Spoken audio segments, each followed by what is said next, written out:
सो कि class 12 semiconductor का एक इंपॉर्टेंट यहाँ पे क्वेश्चन है जो कि प्रीवियस ईयर में भी आया हुआ है। क्या में दिया हुआ है, when a voltage drop across a PN junction diode is increase from 0.70 volt to 0.71 volt, the change in diode current is 10 milli ampere.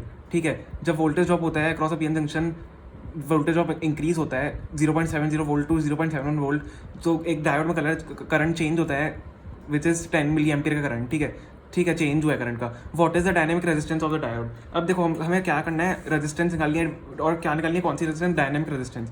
तो ये थोड़ा सा कंफ्यूजिंग हो जाता है पढ़ के कि डायनेमिक रेजिस्टेंस क्या होती है। तो अगर आपने इसका फॉर्मूला नहीं पढ़ा, आप क्वेश्चन सॉल्व भी नहीं कर पाओगे। डायनेमिक रेजिस्टेंस का फॉर्मूला होता है डायनेमिक रेजिस्टेंस।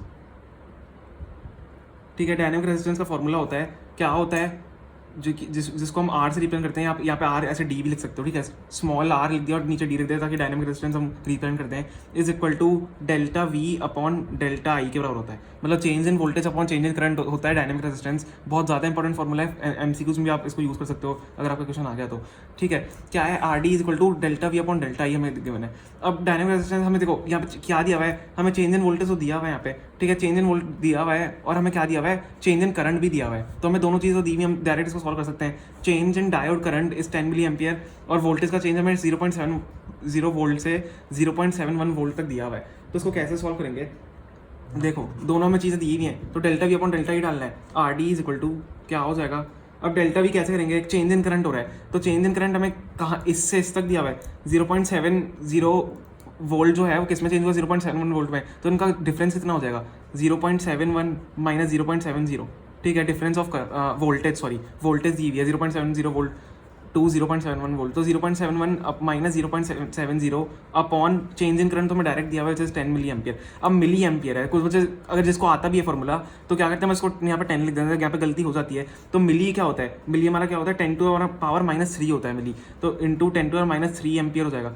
ठीक है, 10 मिली एम्पियर है, तो मिली यहाँ पे आपको यहाँ पे लिखना भूलना नहीं है, ध्यान रखनी है ये चीज़। ठीक है, तो 0.71 माइनस 0.70 अपॉन 10 इंटू 10 की और माइनस 3 गिवन है। अब उसको सॉल्व कर लो, क्या हो जाएगा, 0.71 माइनस 0.70 कितना होता है, 0.01। ठीक है, सिंपल सा है, 0.01 अपॉन 10 इंटू 10 की और माइनस 3 है। अब 10 इंटू 10 की और माइनस 3 आप कैसे लिख सकते हो, 10 इंटू 10 की और माइनस 3 है, तो 10 की और माइनस 2 हो जाएगा, 10 की और माइनस 2 हो जाएगा। अब आपको क्या करना है, 10 की और माइनस 2 को ऊपर भेजोगे, तो R D is equal to 0.01 into 10 to R 2 हो जाएगा। अब उसको 10 से बस मल्टीप्लाई करना है, सॉरी 100 से मल्टीप्लाई करना है क्योंकि 10 टू आर 2 है आपके पास। तो R D is equal to क्या हो जाएगा, अब जब 10 की 2 से मल्टीप्लाई करोगे, 2 यहाँ पे पॉइंट आ जाएंगे तो 1 बच जाएगा हमारे पास। तो आंसर क्या आ जाएगा हमारे पास, 1 एम्पियर आ जाएगा, क्योंकि हमने मिली हटा दिया था। तो जो हमारा डायनेमिक रेजिस्टेंस है वो 1 एम्पियर के बराबर आ जाएगा।